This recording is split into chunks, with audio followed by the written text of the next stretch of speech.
Nakapagsimba na ba ang lahat? Tara, samahan niyo ako.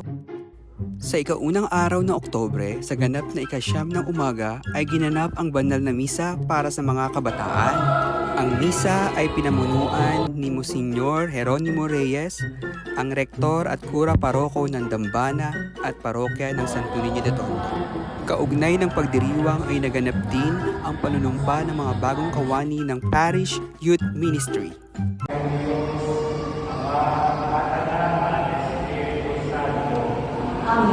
Tapos na natin pagdiriwang tayo naganahan sa kapayapaan at pag-ibig ni Kristo. Salamat sa Diyos! Nang matapos na ang misa ay binindisyonan sila at picture taking. Malugod ang aming pagbati sa iyo, Nicole, sa bagong role mo as coordinator ng Parish Youth Ministry. Ang galing naman ito. Follow for more!